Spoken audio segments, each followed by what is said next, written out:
তো হে বিশ্বাসীরা, সিয়ামকে এ রমাদান মাসে তোমাদের জন্য অবধারিত করা হয়েছে, যেমনি ভাবে তোমাদের পূর্ববর্তীদের উপরও এই সিয়ামকে অবধারিত করা হয়েছিল, যাতে করে তোমরা আল্লাহ সচেতন হতে পারো। এই আয়াত থেকে বোঝা গেল এই পুরো রমাদানুল মোবারকে যে আমরা সিয়াম উদযাপন করি বা সিয়াম পালন করি, এই সিয়াম বা রোজা পালনের মূল উদ্দেশ্য বা প্রাইম অবজেক্টিভ হচ্ছে আল্লাহ সচেতন হওয়া। এই সিয়াম আমাদেরকে আল্লাহ সচেতন বানায়।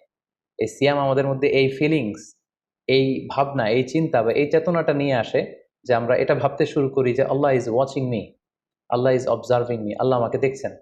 এই চিন্তাটাকে, এই সেন্সটাকে, এই ফিলিংটাকে ডেভেলপ করার জন্যই আল্লাহ তাআলা এই মাসে সিয়ামকে আমাদের উপর ফার্জ করেছেন, এবং সেটাই আল্লাহ এই আয়াতের শেষাংশে বলছেন লাআল্লাকুম তাত্তাকুন, যাতে করে তোমরা আল্লাহ সচেতন হতে পারো, যাতে করে তোমরা গড কনসিয়াস হতে পারো।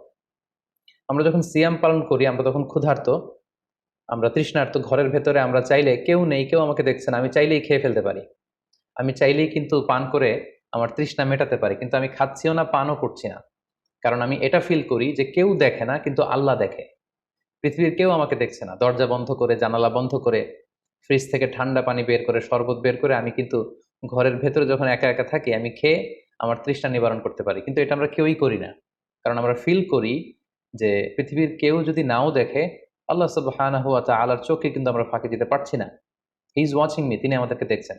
তাহলে সম্মানিত দিনী ভাই বোন বোনেরা, এই সিয়াম আমাদের মধ্যে আল্লাহ কনসিয়াসনেস, আল্লাহ সচেতনতা, এটা ডেভেলপ করে। পাশাপাশি সিয়ামের মাধ্যমে আমরা আমাদের প্রবৃত্তির উপর নিয়ন্ত্রণ অর্জন করি। গোটা বছর প্রবৃত্তি আমাদেরকে নিয়ন্ত্রণ করে, সারা বছর প্রবৃত্তি আমাদের উপর জিতে, আর আমরা এই রমাদান মাসে প্রবৃত্তির উপর জয়লাভ করি। যেমন পুরো বছর ব্যাপী আমার যখন ক্ষুধা লাগে আমি খাই, তৃষ্ণার্ত হলে পানি পান করি, আমার কামনা জাগলে সেই কামনা আমি পূরণ করি। কিন্তু রমাদানে ক্ষুধা লাগলে কিন্তু আমরা খাই না। তৃষ্ণায় গলা ফেটে যাচ্ছে, তৃষ্ণায় গলা কাঠ হয়ে যাচ্ছে, কিন্তু এক ফোঁটা পানি আমি পান করছি না।